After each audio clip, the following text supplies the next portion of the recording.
last couple days and went up to Pigeon Forge, and y'all know most of y'all know I live in Linden, which is way out. Okay, we live so far out actually that my mother-in-law moved in next door to me, and she wanted to get cable TV. And they said, we don't run cable out that far. So we don't have cable TV, which didn't bother me anyway because we were there before her. We didn't want it, I don't have time for it, and but she wanted to get cable TV. Well, while we were in Pigeon Forge, guess what they got in the motel rooms? Cable TV. So we come in one night, I'm flipping through to watch what's happened with Hurricane Katrina, all the aftermath of that, and wanted to find out what's going on, because I like to keep up with that stuff, and flipping through the channels. I had no idea what channel, and there must be 1,000 channels to flip through, just one after the other after the other. But this show came on, and I stopped to see what it was doing, and this lady was sitting there talking to her son, and let me back up just a moment before I hit that part there. This weekend was a bikers weekend in Cherokee, North Carolina. If you've I've never been to a bikers weekend. You know anything about them? I've never seen. I didn't know they made that many motorcycles. It's just thousands, literally thousands. And you go by this parking lot, and there's bike after bike after bike after bike after bike in the first row, in the second row, bike after bike, third row, just tons and tons, and I mean just literally thousands of bikes right there. We're driving by the way, and Ms. Taylor says, you know what happened if we went up here to this first one, just kind of pushed it over? She said that? She said Wait till I said that. I said, you can't do that right now because there's too many cars in front of us and we're going to get away. So these guys probably would appreciate somebody pushing their bikes over.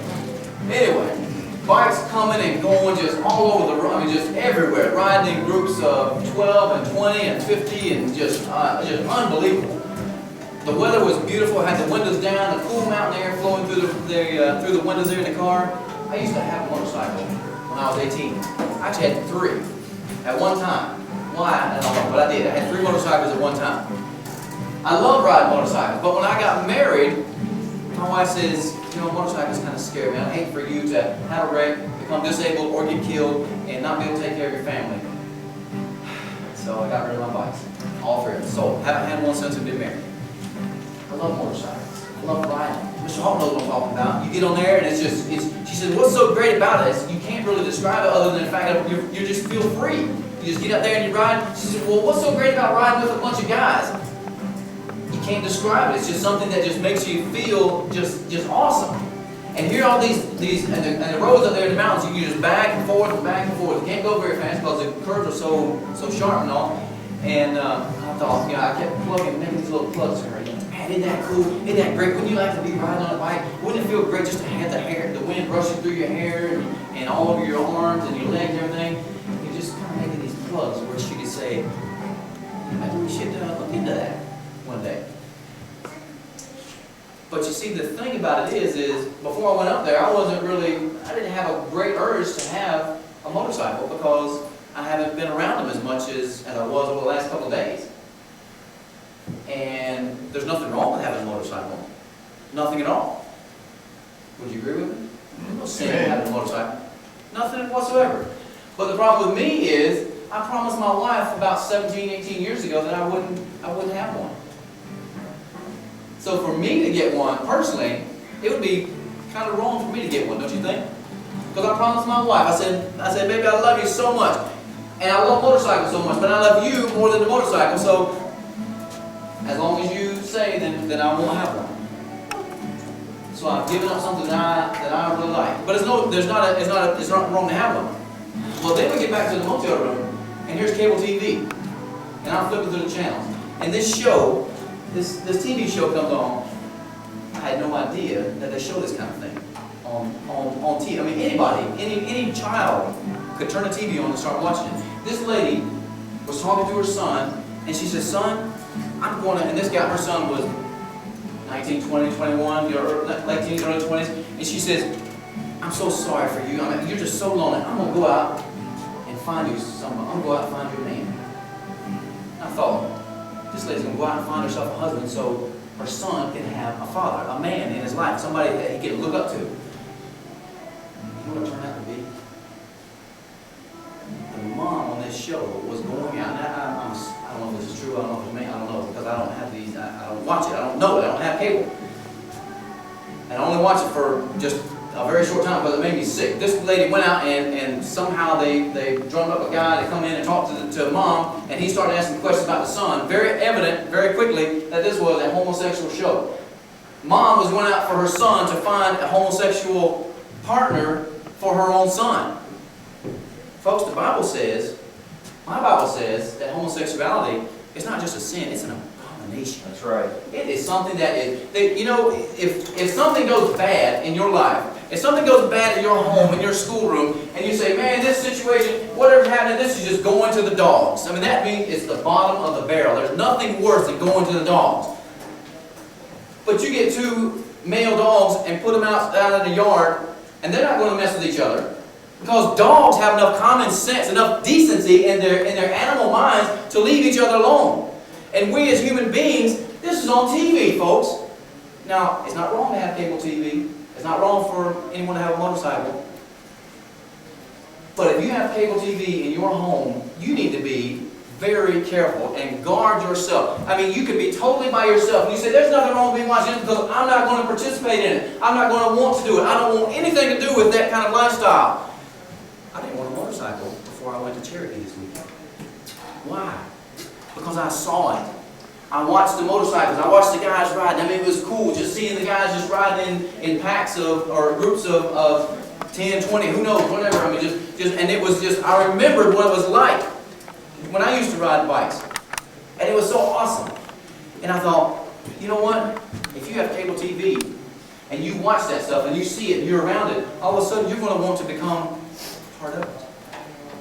You're going to want to become involved because that's what everyone else is doing. All these guys, thousands and thousands of people up there riding their motorcycles.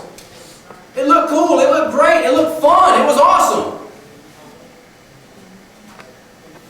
But there's nothing wrong with it. And there's nothing wrong with having cable TV.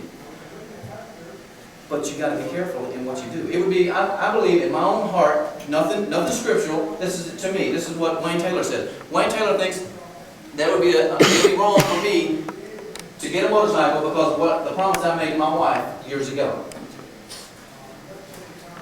If you are not careful with the way you watch TV, the shows that you watch, the people that you hang around even, and I don't know, I think that at times there's no reason I should have to tell junior hires. I mean, you guys are too young. But then on the other hand, you look at the way the world is going. And the access that you have, we didn't have, cable TV was not even invented, not even thought of, not even talked about when I was growing up. And now, most of you probably have cable TV, or at least you have friends who have cable that you have access to it. Or the satellite dish. Or you've got videos. Hey folks, when I grew up, VCRs weren't even invented. Right. That was just like 4 or 5 years ago. Was it like something? 4 or 5, maybe 6. So why am I saying this? Because it's got nothing to do with the lesson this morning. That show, that wickedness, that was pure wickedness. That's an abomination to the Lord. Let me tell you this, folks, one more time before we move on. The people that say that I am born a homosexual are fooled in their minds. Satan has twisted, he's clouded their minds, and they don't even realize that they have been fooled. They have been tricked by Satan himself.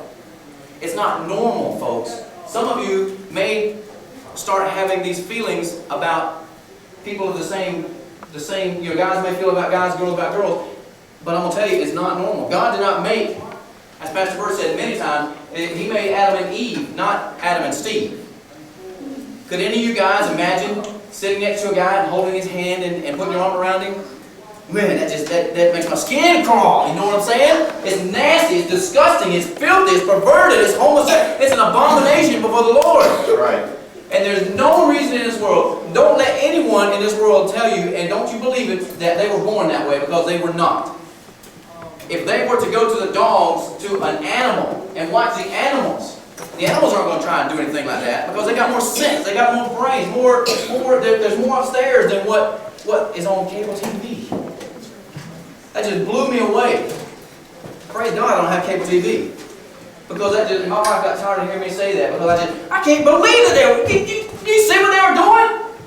I mean, I was on vacation.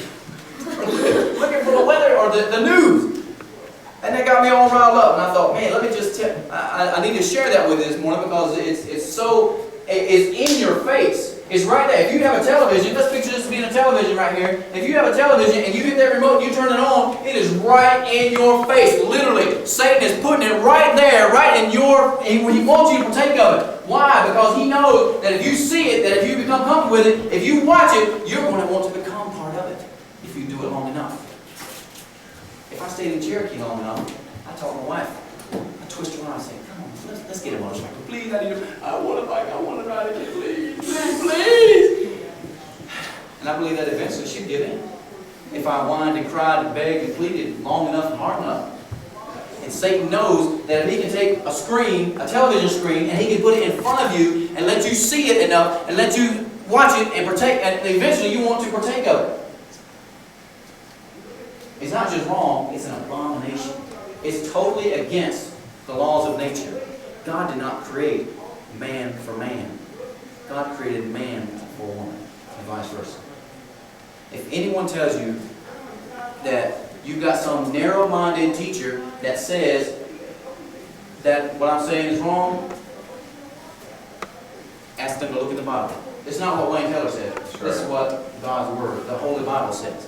It's an abomination. It is not what, it's a trick of Satan, and he is using it to destroy our society, to absolutely tear apart the shreds. You know that. Okay, we need to get to our lesson here because that's almost a lesson right there. I believe it would be wrong for me to have a motorcycle because then I have lied to my wife. Who should I be honest with my wife? The lady that I live with, the mother of my children, the love of my life, shouldn't I be honest with her? I think I should. Would God want you to be honest with Him? And keep your mind, your hearts and minds pure, and not, if you see something and it's going to be out there, don't think that you can never get just stay totally away from it. You're going to come across it at times, but it's how you react to it. It's what you do when you see it. I couldn't watch this. It turned my stomach, folks. It just made me sick to think that here, not only was it a man going after a man, this mother was going out looking for her son, someone to commit an abomination. We read the story of Abraham, how he sent to get Isaac a wife. Remember that?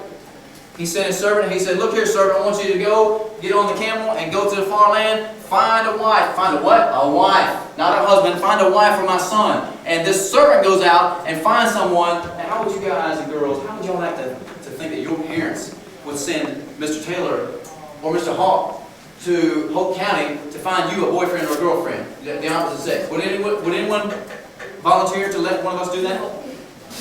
I promise you, I'll find you a good one. Come on, guys. I'll find you a nice girl, guys. Jeremy says he trusts us. Ladies, can I go find your boyfriend somewhere? Would you trust me to go find your boyfriend? They look like